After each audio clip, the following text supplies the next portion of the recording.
Copper சல்பேட்டை வெப்பப்படுத்தும் போது நீர் மூலக்கூறுகளை இழந்து எந்த நிறமாக மாறும்? பச்சை நிறம், மஞ்சள் நிறம், இளஞ்சிவப்பு நிறம், வெள்ளை நிறம். கமெண்ட் பண்ணுங்க. ஓகே, காப்பர் சல்பேட்டோட ஃபார்முலா என்னங்க? CuSO4.5H2O அப்படின்னு சொல்லுவாங்க. இதை என்ன சொல்லுவாங்க? காப்பர் சல்பேட் பென்டாஹைட்ரேட் அல்லது நீல விட்ரியால் அப்படின்னு சொல்லுவாங்க. இங்க வெப்பப்படுத்தும் போது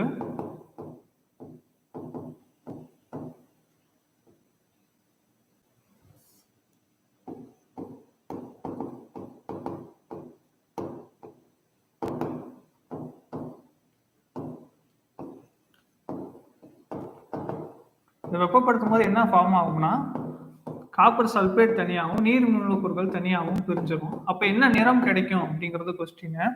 என்னங்க கமெண்ட் பண்ணிருக்கீங்க? கேள்வி 36க்கு ஓகே, கரெக்ட் ஆன்சர் வல்ல.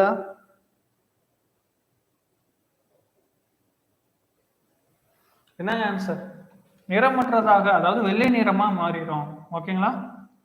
நீல நிறத்துல இருக்கும் காப்பர் சல்பேட் பென்டாஹைட்ரேட் வந்து அதை வெப்பப்படுத்தும் போது காப்பர் சல்பேட் வந்து வெள்ளை நிறம் அல்லது நிறமற்றதுன்னு கூட சொல்லலாம். ஓகேங்களா? கிளியரா? ஓகே, அடுத்து போலாம். கேள்வி 37 பாருங்க. பூச்சிகளை கட்டுப்படுத்தும் நுண்ணுயிரிகள் எது?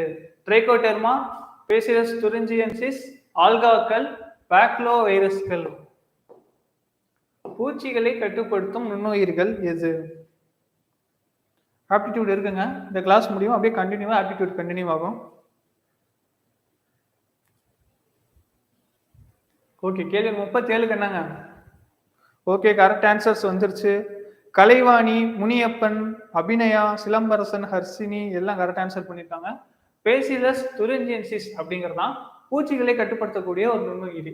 ட்ரைகோடெர்மாங்கிறத வேர்களுக்கு பாதுகாப்பு அளிக்கக்கூடிய ஒண்ணு. ஆல்காக்கள்னா என்னது? பாசிகள். அது நமக்கு தெரிஞ்சதுதான். ஓகே, என்னங்க ஆன்சர்? பேசிலஸ் துரிஞ்சியன்சிஸ் தான் பூச்சிகளை கட்டுப்படுத்தும் நுண்ணுயிரி. உமிழ்நீரில் காணப்படும் டயலின் என்ற நொதி ஸ்டார்ச்சை எதுவாக மாற்றும்? மால்டோஸ், மைகோஸ், மான்ட்ரிப், ஹெமிடோஸ். கமெண்ட் பண்ணுங்க.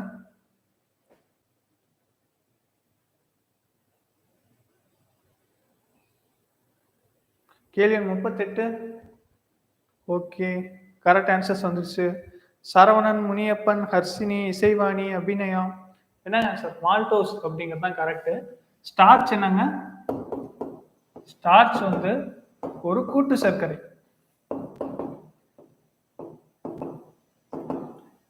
அத உமிழ்நீர்ல காணப்படுற அந்த டயலின் அப்படிங்கிறது நொதி என்ன பண்ணும்னா, மால்டோஸ் அப்படிங்கிற இரட்டை சர்க்கரையா மாத்திரும். மால்டோஸ் என்னங்க? இரட்டை சர்க்கரை.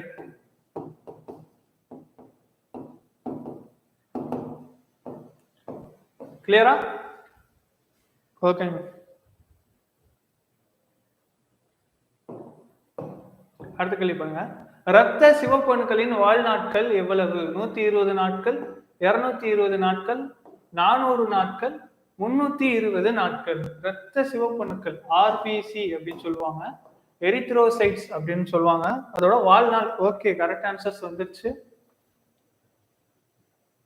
காளீஸ்வரி, முனியப்பன், கலைவாணி, கதிர், ஹர்ஷினி எல்லாம் கரெக்ட் ஆன்சர் பண்ணீங்க. 120 நாட்கள். ஓகே, இரத்த சிவப்பணுக்களோட பணி என்னங்க? ஆக்சிஜனை நுரையீரல்ல இருந்து உடலின் பல்வேறு பாகங்களுக்கு கொண்டு செல்றதா ஆக்சிஜன் கொண்டு செல்றதா ஆர்பிசியோட பணி. இது எங்கெங்க உருவாகுது? எலும்பு மஜ்ஜையில உருவாகுது. எலும்பு மஜ்ஜையில ஆர்பிசி உருவாகுது.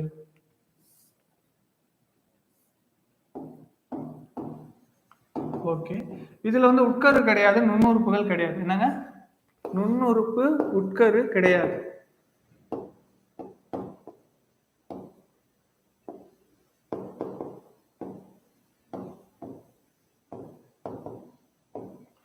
ரெண்டு பக்கமும் குளிர்ந்த வடிவத்துல காணப்படும். ஓகே, எலும்பு மஜ்ஜை என்னங்க? போன் மேரோ அப்படின்னு சொல்லுவாங்க, அங்க உருவாகும். லங்ஸ்ல இருந்து பாடி ஃபுல்லா ஆக்சிஜனை கடத்துறதா, டிரான்ஸ்பர் பண்றதா ஹீமோகுளோபினோட வேலை. ஓகேங்களா? இதுல அயன் காணப்படுது, அதனால சிவப்பு நிறமா காணப்படுது. ஓகே. இது இன்னொரு பேர் என்ன சொல்லுவாங்க? எரித்ரோசைட்டுகள் அப்படின்னு சொல்லுவாங்க. அடுத்த கேள்வி 40 பாருங்க. ராஜசிம்மன் என அழைக்கப்படுபவர் யார்?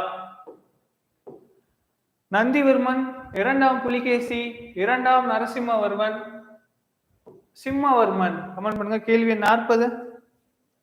ஓகே. காளீஸ்வரி, முனியப்பன், அபிநயா, சரவணன், ஸ்ரீமதி எல்லாம் கரெக்ட் ஆன்சர் பண்ணிருக்காங்க. என்ன? இரண்டாம் நரசிம்மவர்மன் அவன் தான் ராஜசிம்மன் அழைக்கப்படுறான். முதலாம் நரசிம்மவர்மன் பேர் வந்து மாமல்லன், இரண்டாம் நரசிம்மவர்மன் பேர் வந்து ராஜசிம்மன். இவன் காலத்துல வந்து அந்த அளவு போர்கள் நடைபெறாது, அமைதியான ஆட்சியா இவர் தொடருவார். ஓகேங்களா? எதிரிகள் இவன் மேல போர் தொடுத்து வர பயப்படுவாங்க. அந்த அளவுக்கு ஒரு அமைதியான ஒரு ஆட்சியை மேற்கொண்ட மன்னர் யாரு? இரண்டாம் நரசிம்மவர்மன்.